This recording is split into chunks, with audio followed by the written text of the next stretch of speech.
All right, sorry about that. Okay, Liberty Lover just started following my channel, and Vanessa808 just started following my channel. Thank you very much for following my channel. I hope you're tuned in, and I hope you enjoy the content. All right, Debbie BS posted my video episode 1818. Fishers45 reposted my video daily news wrap up. Uncloudy Jeanette J66 commented on my episode 1817. Debbie BS commented on my extra 601A, and Debbie BS commented on my extra 601B, and Debbie BS commented on my extra 601C. So thank you, Debbie BS and Uncloudy and Jeanette and Fisher C, for reposting my videos and your comments. I enjoy reading your feedback, and I definitely appreciate your support. So let me give this a thumbs up. All right, let's jump back up here, and we have information from Doug in Exile, Devory Darkins, McWattersaffect, and Wendy Bell Radio. Okay, so let's go ahead and get into Doug in Exile. Bongino just dropped a nuke. Let's see what he has to say about that.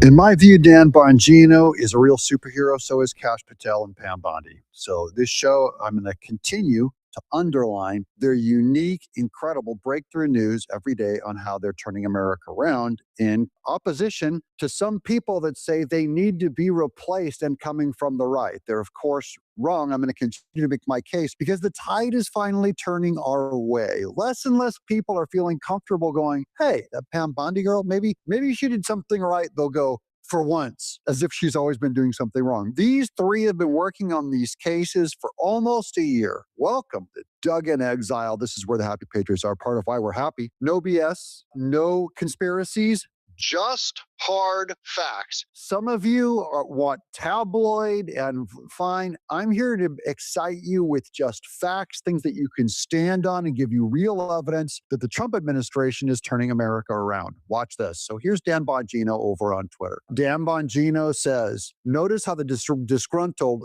Comey, James Comey, and Christopher Wray era failures continue to use the propagandists in the lemming media to try to dictate the narrative. Okay, what is a narrative? It's a story these anti-Trumpers are trying to put out there. So this is the narrative. The FBI made changes to its fitness test for new agents that could disadvantage women. So that's the narrative is, Pete Hegseth and the lethality of our military. And then now Kash Patel also and Dan Bongino flat out said, you have to be able to, run a certain amount of speed, be physical to be in the FBI or you're fired. And a lot of women, especially these obese women that they were hiring just for DEI reasons, they lost their jobs. Patel and his former deputy director, Dan Bongino, decided to replace sit-ups with pull-ups. Ooh, I can do a lot of sit-ups. Do you know how many pull-ups I can do? Probably 2.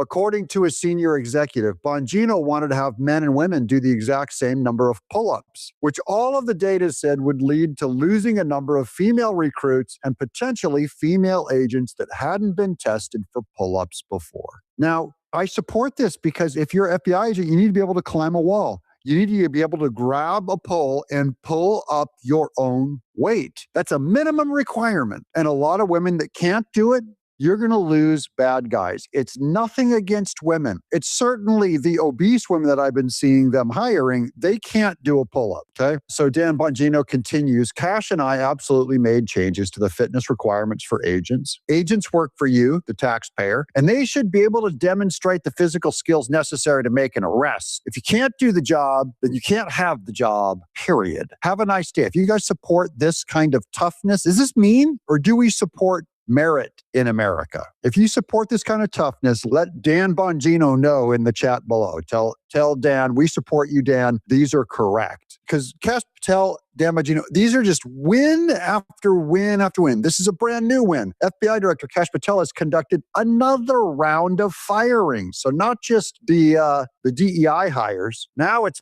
Patel has ousted field office heads and additional senior agents tied to the 2 major federal criminal probes into Donald Trump. according to an FBI source. The special agent in charge of the Atlanta field office, that's the one that was feeding information out to Fonnie Willis, has been dismissed, along with the acting assistant director overseeing the New York field office, right, feeding information to Alvin Bragg. A former special agent in charge from New Orleans, that's Louisiana, who had since transitioned to a different role, was removed. In Miami, up to 6 agents were let go due to their roles in the FBI's search of Mar-a-Lago. There's a smiling Kash Patel. I like keeping this guy, who's a hero, like Dan Bongino and Pam Bondi. I like keeping him smiling. But wait, there's even more. Here's Attorney General Pam Bondi, the boss lady. I want you to compare this tweet to our last Attorney General, Merrick Garland, who never did anything outside of rubber stamp, Joe Biden's auto pen rubber stamp. Pam Bondi says, at my discretion, Department of Justice agents, FBI, have apprehended yet another member of the FBI's top 10 most wanted list. Ryan Wedding is the creep's name. The one-time Olympian snowboarder turned alleged violent cocaine kingpin. Wedding was flown to the United States where he will face justice. This is a direct result of President Trump's law and order leadership under President Trump. Criminals have no safe harbor. Director Patel has worked tirelessly to bring fugitives to justice. We are grateful for the incredible ambassador, Ron Johnson, and the Mexican authorities for assisting us in this case. He was hiding down in Mexico for the last year. Outstanding work, Kash Patel, and all of our partners. So that's another win. Here's Kash Patel with a little more meat on those bones. Thanks to President Trump's leadership and commitment to global law enforcement, as of this morning, the DOJ FBI officially apprehended our 6th most top 10 wanted fugitive of the last year. Thank you to AG Pam Bondi for her relentless pursuit of justice. Ryan James Wedding was taken into custody in Mexico last night. He is being transported from Mexico to the U.S. via FBI to face justice. Wedding is believed to have been hiding in Mexico for over a decade, over 10 years, and has been wanted on charges for cocaine trafficking and murder. This is incredible. Good work they're doing, but just because it's not some celebrity politician being locked up, you're being told by liars that this is nothing. Here's Cernovich. This is about kind of the black pillars always going after Bongino and Pam Bondi. Cernovich says they're tired at being, this is regarding Dan Bongino, because Dan Bongino's on fire right now, defending the administration because he knows what it's like to be attacked for the last year by Democrats, but also by the people that are trying to split the MAGA right. They're tired of being bitched at by people who don't know basic SHIT or are dishonest. Why aren't all of the large accounts, so he's claiming it's mostly the large right-wing influencer accounts, why aren't they yelling at Chuck Grassley? Because that would be effective because he's doing the blue slip. They're not yelling at Chuck Grassley. It's simple. That doesn't get engagement. So they're only going after Pam Bondi and Dan Bongino and Kash Patel because it's clickbait. It gets engagement and they get paid. I could also make the same amount of money and do better and get more subs if I did the same thing because it works. It gets more clout. You get more online clout to bash Kash Patel or Dan Bongino or Pam Bondi. It's all cynical engagement farming. I don't see you guys as cattle and my sheep. So I'm not farming you. That's why I'll often take a position that is unpopular because I'm not here to farm you just for clicks and make money. I mean, that's a reality of this job, guys, is, certain things will make you a lot of money. Like that's why people stayed distracted on Epstein for so long. It was just so popular. Here's Nick's order. Those of you who wanted to rest, here's 3 mugshots that we covered earlier today. Breaking the mugshots of St. Paul Church stormers, Nikema Levy Armstrong, Chantil Allen, and William Kelly have been released. What a day. Let's add Don Lemon to this mugshot collection soon. Here's the 3 protesters in that Minnesota church that Pam Bondi was able to instantly arrest, frankly, because they had the video footage. Makes it real easy. Not a big investigation. You don't need to do much work on that. However, over here is Sean Hannity on Don Lemon getting off, and we're going to talk about what it's going to take to get him back on the hook. Rejecting the charges against Don Lemon smells fishy to me, and we may actually learn more about the magistrate's motivations, his bias, his conflict of interest, as Kevin pointed out.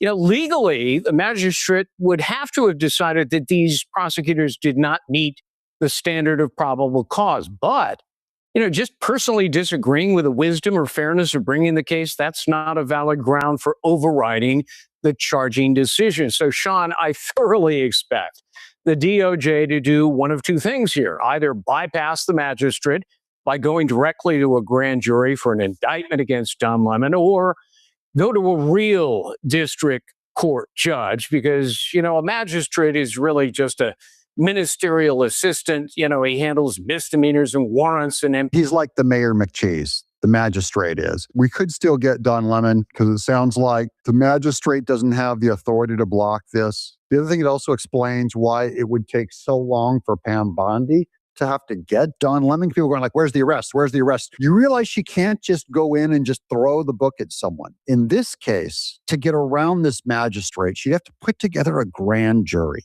You know what I mean?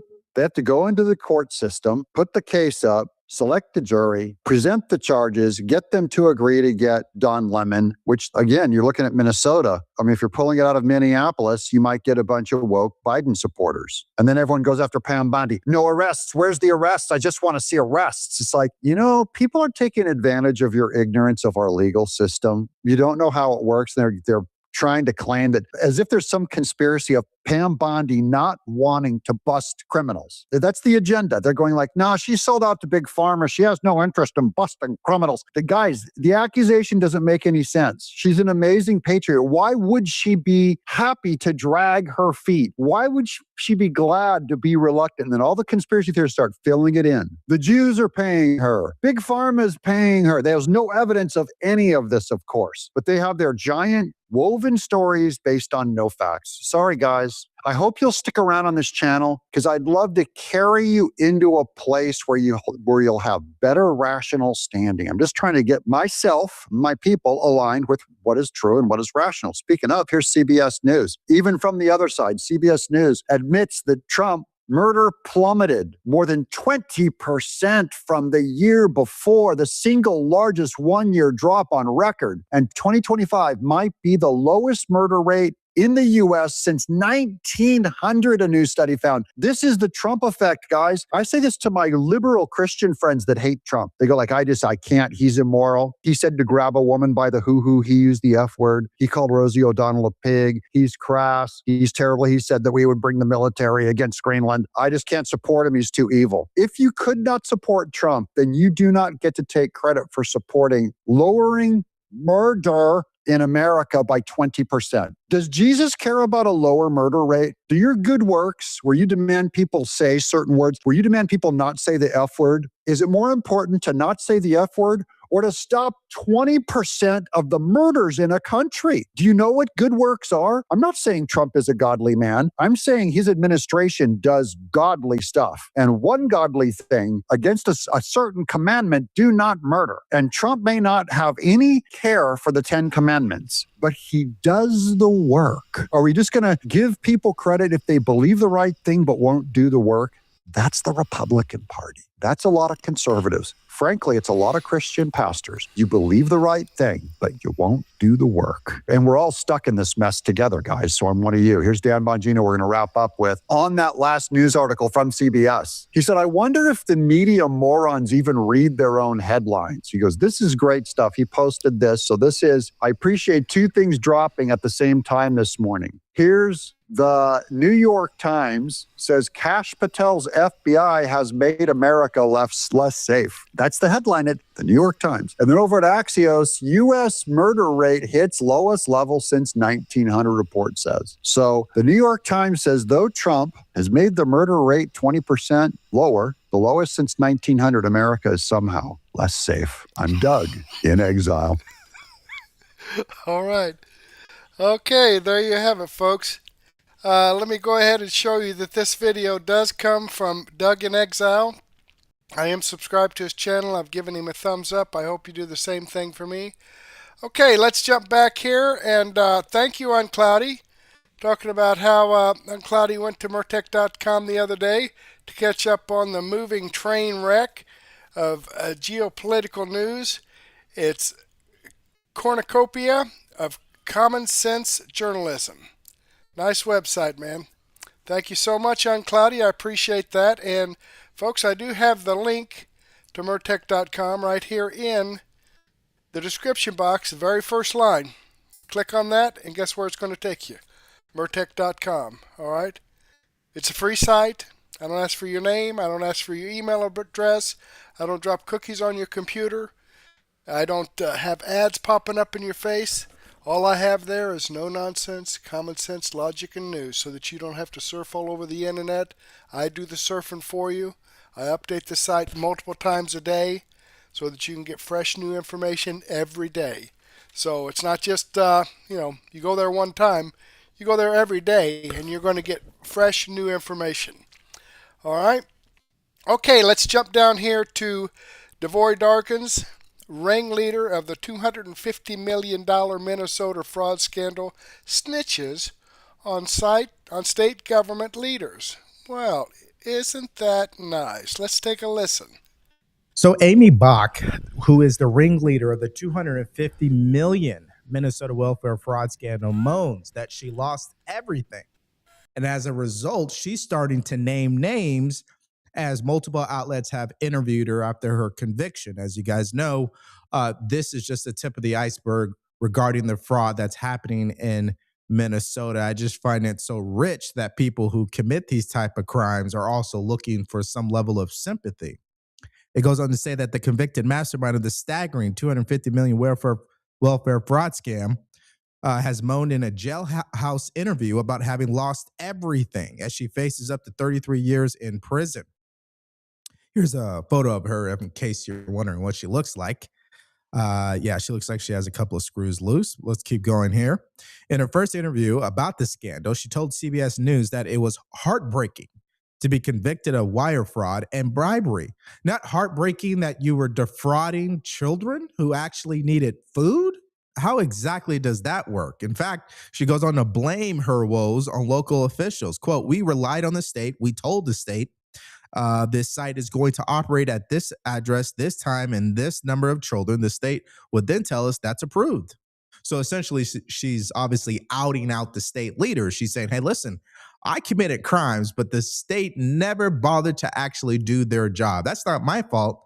That's literally what she wants us to believe, which takes us to this clip from Fox News this morning, where they have a clip of the actual interview that went down. Let's watch that now. So everywhere you look in the state of Minnesota, right, there seems to be another fraud scam. So this one involves Amy Bach. She's a Minnesota woman convicted of fraud for taking taxpayer money that was meant to feed hungry kids. But listen to this. Bach tells me the real issue here is the state of Minnesota, which she says kept giving scammers your taxpayer money even after they were flagged as fraudsters.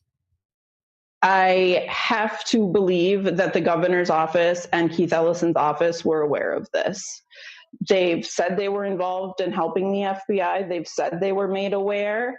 But apparently I'm scary, so they couldn't do anything.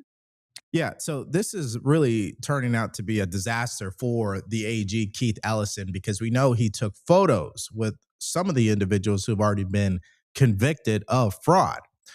So we can't wait for his excuse. I think he'll probably be looking for sympathy as well and claiming, hey, I did my job. But as we continue to read this, it says, I've lost everything. It's heartbreaking. But she rejected the DOJ's description of her as the mastermind behind the operation, despite the release of text messages submitted as evidence in which Bach compared feeding our future to the mob. Yeah, so she was really obsessed with this, to say the least. Look at these photos right here. This is some of the vehicles that were purchased with the money, of course. She says that I believe in accountability. If I had done this, I would have pled guilty. I wouldn't have gone to trial. I wouldn't have put my children and my family through what we've been through. Oh, wait a minute. So you're saying that you're innocent. Okay, so you're innocent of fraud. Essentially what she's saying, she's not the mastermind behind all this. Interesting. And then she goes on to downplay the value of her ill-gotten gains, despite a judge last month ordering her to forfeit more than $5 million in proceeds from the scam. Okay, let's hear more of what Fox News had to say. And it's not just Bach. Whistleblowers told a congressional committee Minnesota Governor Tim Walz and Attorney General Keith Ellison there ignored warnings for years as millions of dollars and millions were stolen on their watch. Congress is investigating a long list of massive fraud schemes in the state. It's hard to keep up. Prosecutors say it's led to at least $9 billion in fraud, Dana, and counting. Congress also asking why the Attorney General there would meet with a group of Somali fraudsters, which states signed off on those businesses, not her. It all went through a process. They were all approved. They were all paid by the state, yet all the fingers are being pointed at me. And it's not just Bach. Whistleblowers told a congressional committee Minnesota Governor Tim Walz and Attorney General Keith Ellison there ignored warnings for years as millions of dollars and millions were stolen on their watch. And guys, this is not hard to comprehend at this point. If we're not getting convictions of people who work within the actual state government, then accountability isn't going to happen. Amy Bach, she's just one of the low-level players here, okay? And why do I say that? Because when you have actual state representatives who have been elected to take care of the tax money that is coming in and they failed to do so, accountability is not just locking up the person who defrauded the system, it's the person who turned a blind eye away. And that's why we have to see prosecutions brought against the attorney general, the governor at a minimum, and anyone else within the chain of command that was in charge of pushing the button on this money. It's so simple, but absolutely totally misunderstood by those people, right? Now, just so you guys understand how bad this is, in a hearing yesterday in the state Minnesota government, they admitted that their systems right now are not in a position to actually catch fraud, which means more of it's going to happen, essentially. Take a look at this. You view your role as supporting agencies to do their job, but not holding them accountable. Am I understanding that?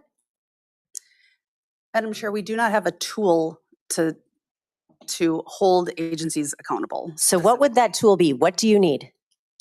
Because under statute, that is your responsibility for internal controls. So if you don't have the tools and it's yet your statutory responsibility, like what do you need? I want to be clear that when you look at the state statute, subdivision 8 of 16A.057 specifically states that the head of each executive agency is responsible for designing, implementing, and maintaining an effective internal control system within the agency that complies with the requirements of the subdivisions. I mean, I know you're asking the question of what do we need to hold agencies accountable? I would view that differently, and that would be to say, what do we need for agencies to be successful? Okay, I would just like to point out that in statute 16A 057, it says the commissioner, meaning of MMB, is responsible for the system of internal controls across the executive branch. Sub 1, safeguard public funds and assess and assets and minimize incidents of fraud, waste, and abuse. That is the responsibility of the commissioner of MMB. Okay, so let's just get this straight. She says that, no, what we need to be focused on are tools that will make these agencies successful. Well, wait a minute. They're already successful. They've been paying out money to people who obviously need it. But at the same time, they're unsuccessful because they're not being held accountable. Why is that so hard for people to understand? Oh, yeah, that's right. Because this level of what we would call suicidal empathy has infected every level of our government, from the federal to the state to the city to the county. It's fascinating. You could just hear it in her voice that when it comes for accountability time, she gets very uncomfortable. So no, we don't want anybody to get in trouble when we fail to do our jobs. Isn't that interesting? Let's continue to talk about Amy Bach here, because I just find this fascinating. Here's a vehicle she purchased. Here's another selfie that she had there. One lesson you learn is don't be flashy. When you're loud, you get attention, especially when you're committing fraud. Now, she goes on to say that she signed off on Feeding Our Future staggering growth from 3.4 million in meal claims in 2019 to a nearly 200 million in 2021. And here is the shocker. Representative Omar co-introduced the Mills Act, granting the USDA flexibility to waive certain requirements for school meal programs during the pandemic, which obviously gave Amy Bach the ability to game the system. But hey, she's not the mastermind, according to her. And according to the governor, all the administration is doing here is politicizing the issue. No, they're actually telling the truth, okay? And that's what the American people deserve, especially when they're putting up the money for these programs. And I would be remiss if I didn't mention this as well. It's not just Minnesota, as you guys know. It's California as well. It's Michigan as well. It's Maine as well, and Ohio and Massachusetts. All of these states are spending more money than what they were spending during COVID. Yep. But let's focus on Michigan and watch this particular clip because the numbers are staggering. Everybody's looking at the up to $9 billion in fraud, maybe even more in Minnesota. But people have forgotten that in Michigan, Gretchen Whitmer is spending $20 billion more per year than she spent during COVID. Where is that money going? These are the questions that taxpayers around the country and around states around our country deserve to have the answers to. And we're going to be digging down to the truth. And if we find the law has been broken, then people will pay the price. Keyword, if they find that laws are broken, will they pay the price is the better question, you know? Yes. And the fact that Gretchen Whitmer is spending $20 billion more than she was during COVID, just wait a minute. Just think about that for a second. $20 billion more. Where exactly is that money going? Where is that money going? That's the real question here. And so it brings us to the bottom line here. Of the $250 million allegedly stolen, only approximately $75 million has been recovered. And so at this point, the DOJ wants people to trust their institution again. They're going to need to lock up someone in that state government. No question about it. How they get it done, no concern to me. But there's no question people turned a blind eye to what was going on. And Amy Bach is blowing the lid off of that. Now, is she a credible person to believe? Probably not. She's facing 33 years in prison. I think she'll say anything that she has to say because she doesn't believe she's the mastermind behind it all. So she's some level of delusion. But I would say the AG and the rest of that state government, they're probably more delusional than her. Let me know if you guys agree with the same thing regarding this particular update. And if you're looking for more updates about what's happening in the news, all you have to do is click on the next video because it's coming up right now. All right, there you have it, folks. And she needs to come up with some names. Other people to take a look at if she doesn't want to spend those 33 years in prison. All right, let's jump over here and show you that this video does come from Devory Darkins. I am following his channel. I've given him a thumbs up. I hope you do the same thing for me. Okay, let's get back here and see what's next with McWattersaffect. Over 100 arrested after anti-ICE mob seizes Minneapolis airport. You know, that I never could understand the logic of that. You know, shutting down highways, shutting down the airport. These people that are trying to get back and forth to work or have to leave the city for some reason on a plane have nothing to do with the administration of ICE. So, I mean, they're targeting the wrong people. Not that I want them to target ICE, but that just shows their lunacy. They just want attention, I think. So let's see what McWattersaffect has to say.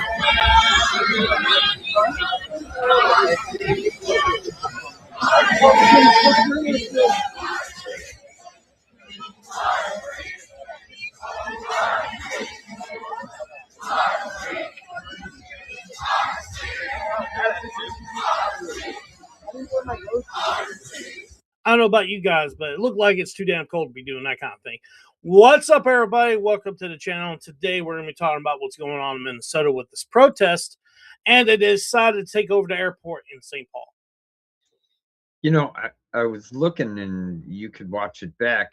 There was a bunch of kids in that crowd, and you can tell because of how short they are.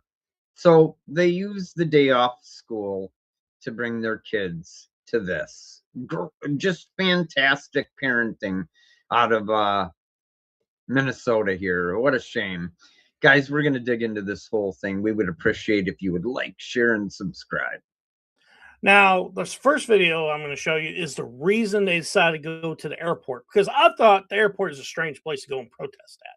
What does an airport do? Well, the fact is this is one of the operating bases of ICE. Let's go ahead and take a look at the video. And new tonight, there's word that ICE is planning immigration enforcement at MSP Airport. That's according to an airport employee who told us agents will spend the next 3 weeks there. Fox 9's Mike Manzoni is live at MSP tonight. And Mike, the airport, however, not confirming this to us. No, but Randy, it does say that federal regulations do give ICE agents and other federal agents broad access to the property here. The airport worker who told us about the plans says that agents plan to check and verify documents for both travelers as well as customers and employees, that kind of thing, and that they also plan on being in the jet bridges. Federal law requires green card holders to carry their card at all times. If you are a U.S. citizen, you do not have to hand over any documentation, but if you want to, any state driver's license or ID is proof of legal status. Enhanced IDs and passports are proof of U.S. citizenship. We spoke with an immigration attorney who says whether you want to show your documents is ultimately up to you. It may be easier to present your documentation showing that you have lawful status in the United States or showing that you're a citizen to avoid being placed in detention erroneously if you do have lawful status in the country.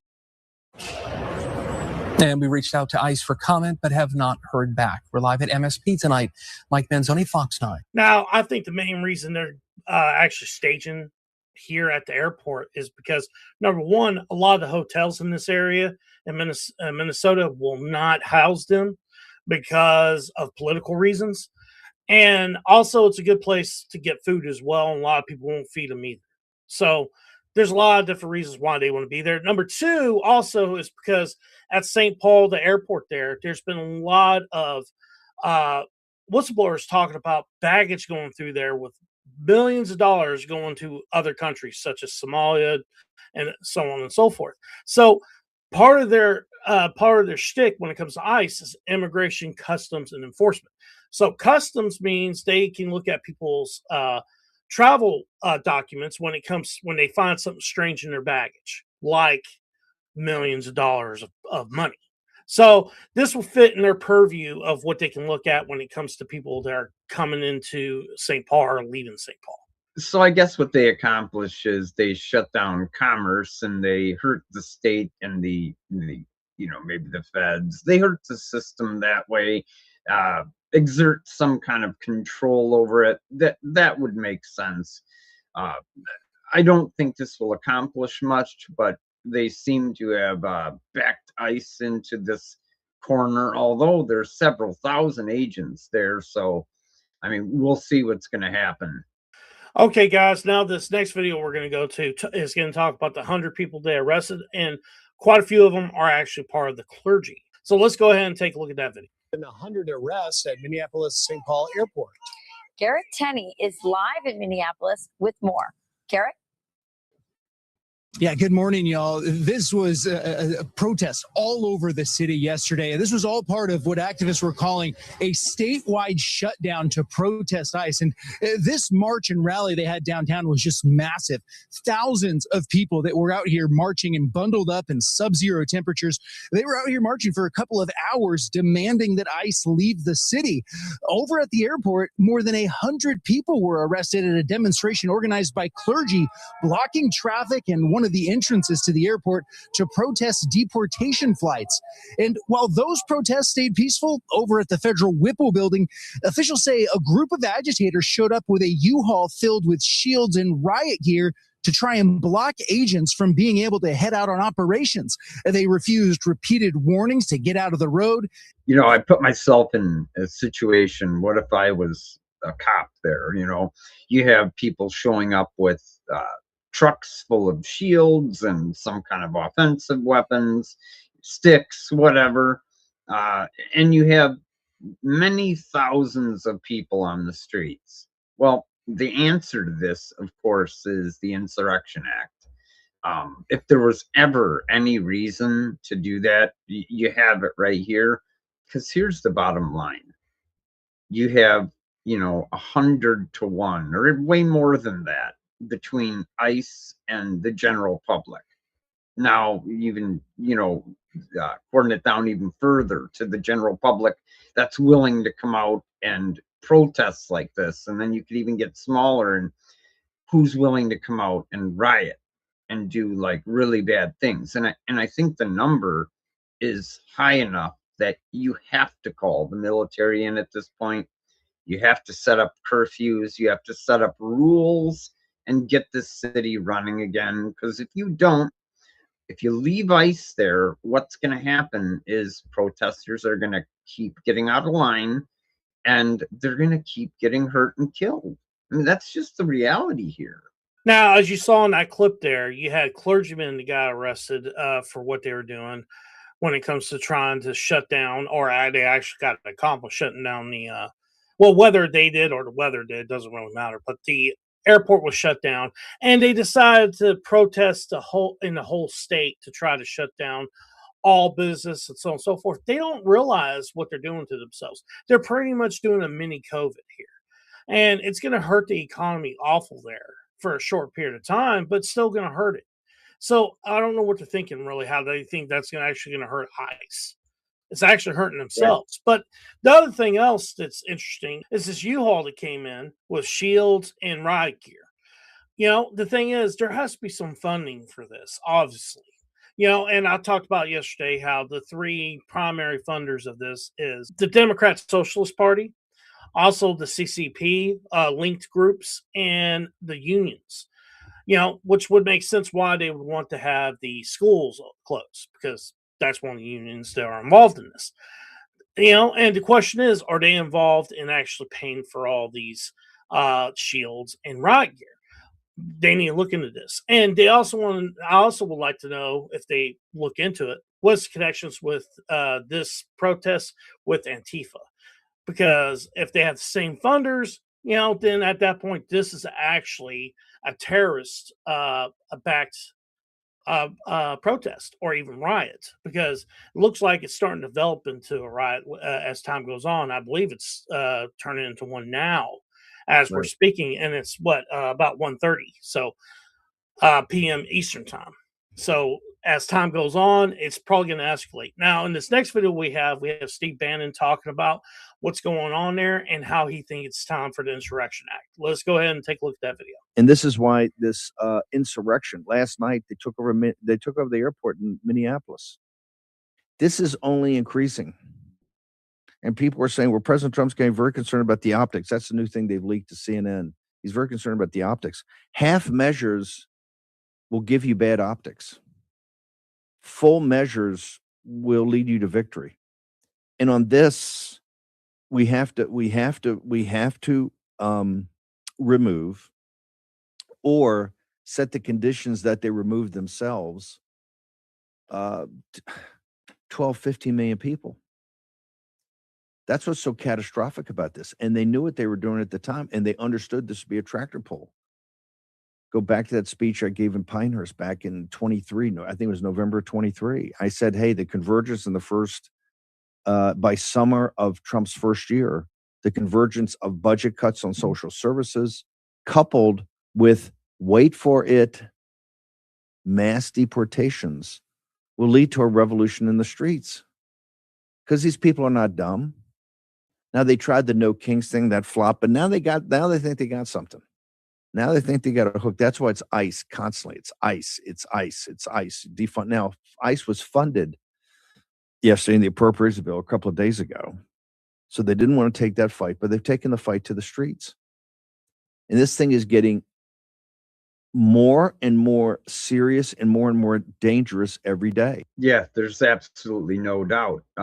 The only things that can happen from here are loss of life, that are negative and really bad things we don't want to happen. When you put that many people out on the streets, and when I say you, the mainstream media has framed ICE as evil, as Nazis, as every negative euphemism you could possibly put on them. And, you know, you've got a couple thousand agents there, but you've got millions of people. Okay, you got tens of thousands in the street. It's time for this to stop before people start to die. That's the truth.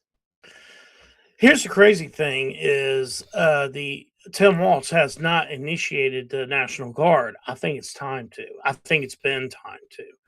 Now, when it comes to Trump, his decision whether or not he wants to initiate the Insurrection Act, it's going to be up to him. But I think the time is maybe past already to do so. I think the time actually happened probably whenever they took over the airport. It's probably when they should have done it. Yep. Because at that point, that's when you're getting to the point where they're actually affecting commerce nationwide. When you affect an international airport like St. Paul. So I understand he's concerned about the optics. He's concerned that it might affect the 2026 midterms. Look, the 2026 midterms is already affected by it. You might as well just go ahead and go and get the victory.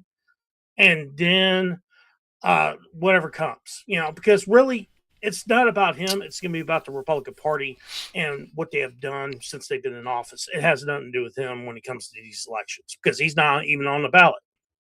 That's right. That's right. And you know what just occurred to me? This winter storm that's coming through could make things just exponentially more complex. And it may prevent people from really being able to come out on the street. The weather here, if this storm is as bad as they're saying, and they're saying it's a once in a 100-year storm. So maybe we all pray for everyone in Minnesota because they're causing problems for themselves that might not be able to be fixed very quickly. You have 3 days of goods on the store shelves. This storm's supposed to last a week. All right, guys, this is the end of the video. We hope you enjoyed. Please hit that like button. Okay, there you have it, folks. All right, let me go ahead and click on the Rumble link here and show you this video does come from McWattersaffect. I am following the channel. I've given him a thumbs up. I hope you do the same thing for me. All righty, let's jump back here. And there we go. Lost my page there for a second. Okay, let's jump back here and see what Wendy Bell has to say when bad decisions end badly. Yep, that's not a good thing. Let's check this out. To stop everybody in their tracks right now, I want to think of one specific thing. I want you to imagine, if you will, whether you have to close your eyes, I am right now. It's kind of weird, but work with me. I want you to imagine if Kamala and Tim Walz had become president and vice president. I want you to think for a minute, knowing what you know now, knowing about all of the garbage in the last year and a half that's unraveled. Can you imagine what not just this country, but this world would be like? It would be a complete shite show. Yes? Yes. The deep state, imperialist, dark actors that walk among us with the little American flag pin on their lapel as though that is some symbol of allegiance to you and to me, right? Can you imagine where we would be in this country? More people would be streaming across our borders. It wouldn't be 20 million people. It would be 30 and then 40 and then America as we know it would be done. That was the goal. And I want to take you back to the very beginning of when this started. Now, this started in 2016 when they tried to derail then candidate Donald Trump. This happened with Russia, and all the nonsense that we watched that one singular man get dragged through. And then they took us to 2020 and they expected us to believe that all of the madness with the mail-in ballots and a virus and stay home and all these things that didn't add up. And then January 6th and all that you and I were stupid and that we didn't see exactly what was going on. There was but one choice. And if you didn't show up in November of 2024 to vote for Donald Trump, this would be a whole different ballgame. We would have illegal aliens all over the place. And you would be paying for it. And the great replacement would indeed be on. See, the replacement would be your traditional Democrat voters with a new brand, a new breed from all over the planet, a new base of Democrat voters. That is what we were in for. And look at what they've done. They've overrun our cities. They've taken housing. They get free health care in California, at least at a minimum. We know they have driver's licenses and social security cards. And of course, they're voting in our elections, ladies and gentlemen. There is but one thing that has to happen, and it doesn't have to happen in Minnesota. And it doesn't have to happen in California. It has to happen all over this country. We must pass the SAVE Act. We've got to be able to protect our elections because they plan to do it again. And this is the last stand. They are fighting in the streets so that the illegal aliens that they used your money to bring over here to then rip you off and get all the freebies that you don't get, while you get finger wagged by progressives for being racist or hateful or discriminatory. And you're like, wait a minute, pal. I work hard for my money. I'm not paying for somebody else's free ticket. I've got a family. Back off. And this is the crossroads where we are. Now, the left wants you to believe it's all about fighting ICE in the streets. Well, I want to tell you a little something about what real protest is all about, because it's going on right now, and it's been slaughtered in Iran. Have you guys seen this? Look, think in your mind about the people that you see, the white college-educated, toxic, progressive Democrats that are out there protesting the removal of dangerous illegal aliens who break our law, hurt us, and steal from us, right? So as you wrap your mind around that situation going on in Minneapolis and training for some militant resistance near you, there's one tonight in Pittsburgh at 8 o'clock, by the way, right? Think about that, and then think about Iran. You want to talk about what people protest and what real consequences are like in a city that has, or in a country that has a real dictator, a real king, a real tyrant, and not a Donald Trump who hugs the flag and kisses it. Disturbing reports have surfaced as Iranian internet access is gradually restored following days of total communication blackouts. An increasingly horrifying picture of atrocities virtually unparalleled in the 21st century is being revealed, further intensifying public fear, anger, and revulsion. According to sources, numerous injured protesters were not taken to hospitals, but to forensic morgues while they were still alive and transported by truck to a hangar facility. Among them, several were still breathing. In a shocking revelation, the Iran Human Rights Documentation Center has reported the case of a young wounded protester who survived by pretending to be dead inside of a body bag. He heard gunshots being fired at wounded civilians who moved or who moaned while being held in body bags. Fearing he would be next, he remained motionless in the bag for 3 days, till a crowd of families stormed the site in search of their loved ones, enabling him to escape. A forensic medicine specialist from Tehran told the Media Line that the level of brutality displayed by the Islamic Revolutionary Guard Corps in killing wounded protesters who were piled atop one another in hospital corridors was so extreme that many healthcare workers suffered severe psychological shock. They witnessed how wounded individuals who were still alive were transferred to morgues and placed in body bags. He also said he heard from other physicians that wounded patients were killed by the IRGC forces.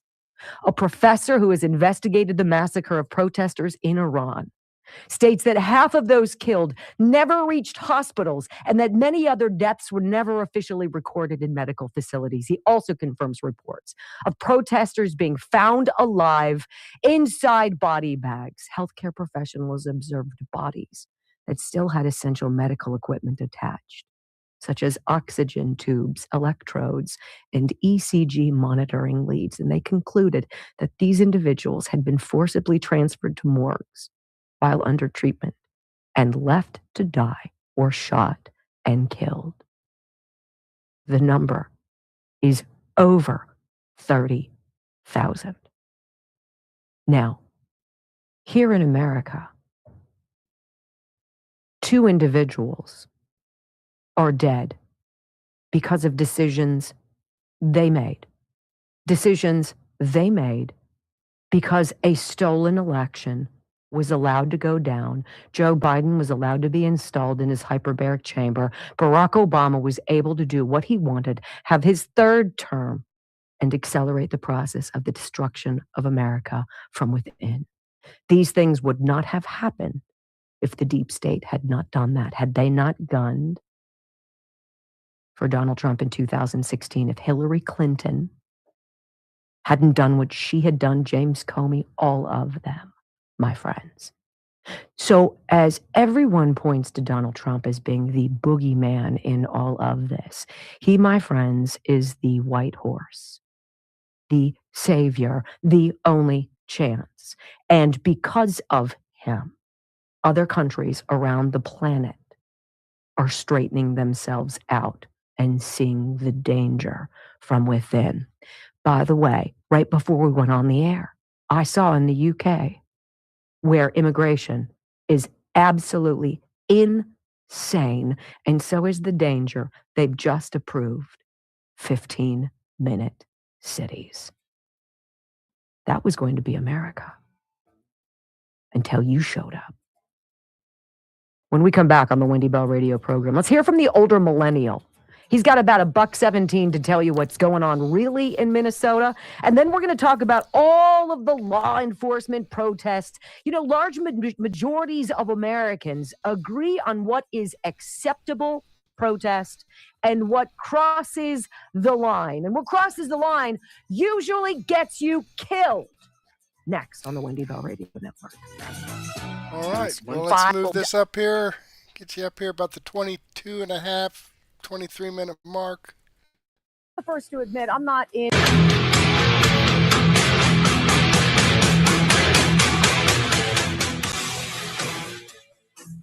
Okay, so I'm the first to admit I'm not in Iran any more than I am in Minneapolis, and I can tell you what happened that cost a 37-year-old dude his life over the weekend. I mean, we're going to talk about these things. But if you look at them scrutinizingly at 30,000 feet, right, you can see what's going on.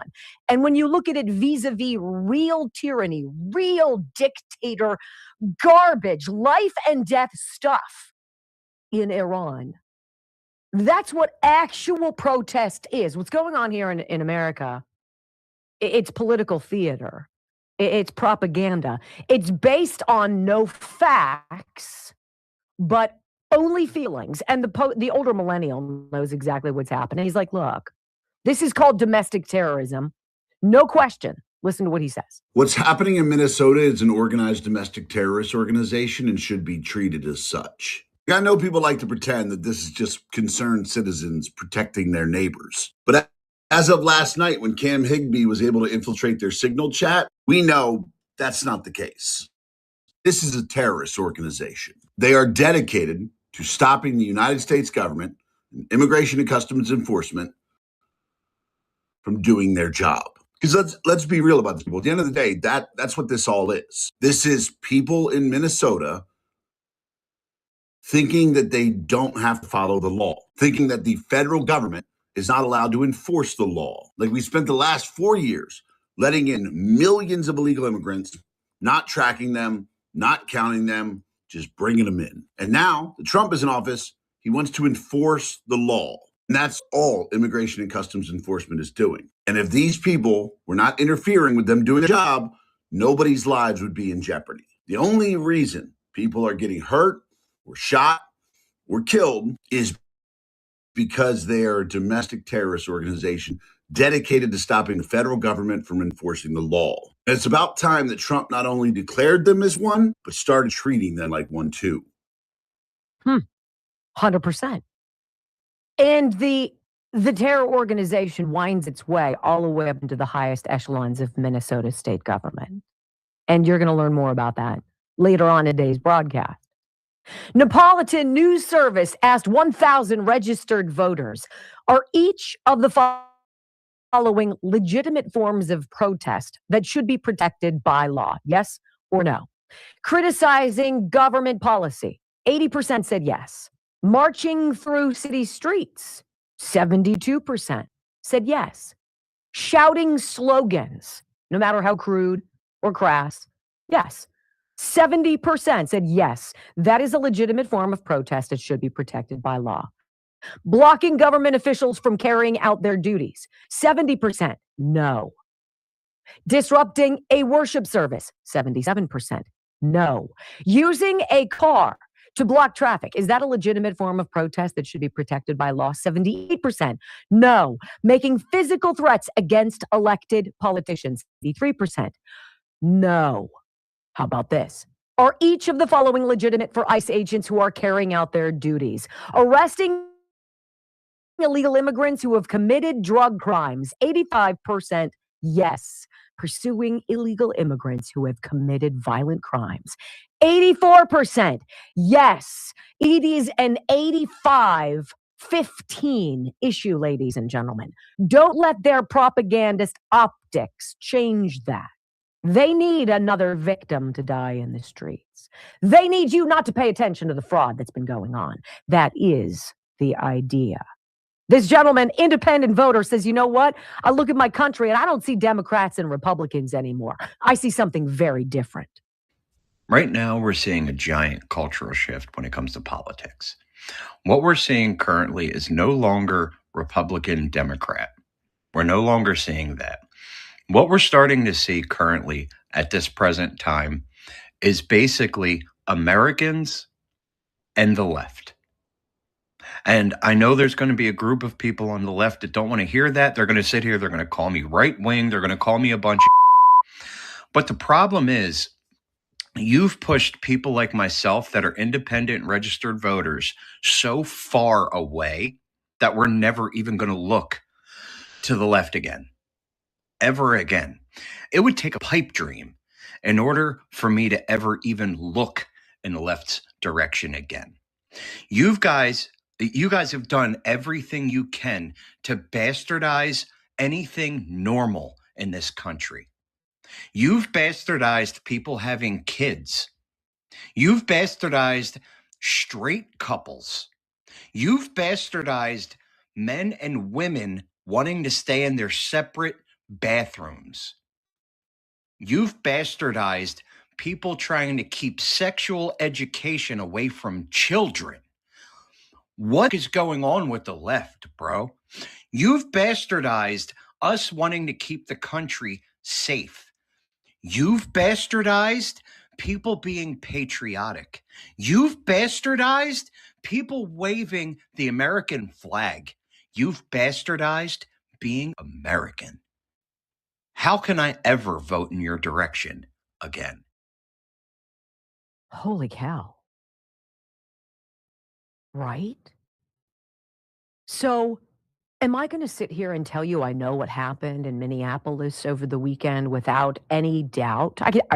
A 37-year-old man who was angry in advance of going to this protest over the weekend where he was fatally shot by an ICE agent.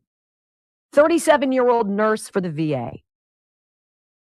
His parents told him, don't do it. Don't engage. Don't get in the way. They believe their son, before he was shot after he was found to have a gun on him, loaded with 2 magazines, that man was, according to his parents, trying to defend a woman who had gotten in the way of law enforcement. And they both got pepper sprayed. And the parents say, do not judge our son who died and should not have. He should not have been there, but he should not be dead. Well, ladies and gentlemen, therein is the American dilemma. When we come back on the Wendy Bell radio program, my friends, let's hear from those parents what they said about their son's intentions. It's horrible. It was preventable. Next on the Wendy Bell radio network. Okay, I'm going to go ahead and move on here and show you that this video does come from Wendy Bell Radio.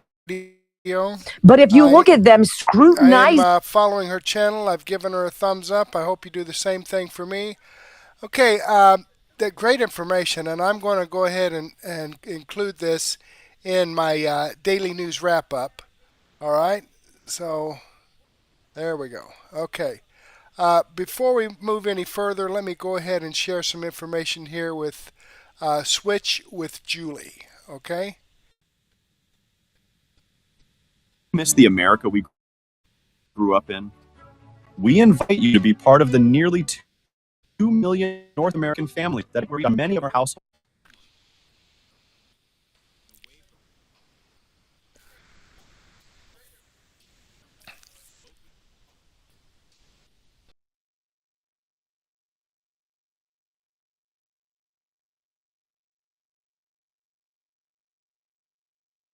Live better lives.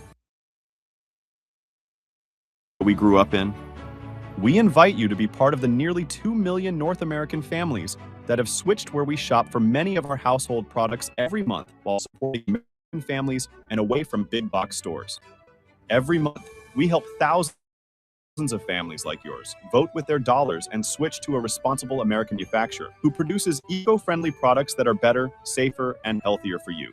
We aim to help families not only make ends meet, but also to live better lives. We believe in the core values of America and strive to keep the American dream alive. While large corporations merge, becoming huge conglomerates, the quality of their consumable products decline because their primary purpose is to control everything we use at home, and many products are imported from or manufactured in Asia. When we stroll down the supermarket aisles, we may believe we have endless choices, but in reality, most of the products are manufactured by a handful of conglomerates under various brand names. With record inflation and gas and energy prices on the rise, the manufacturing cost is dramatically increasing every month. The worst part is that many of their products are manufactured with cheap synthetics and fillers to cut costs, including toxic ingredients.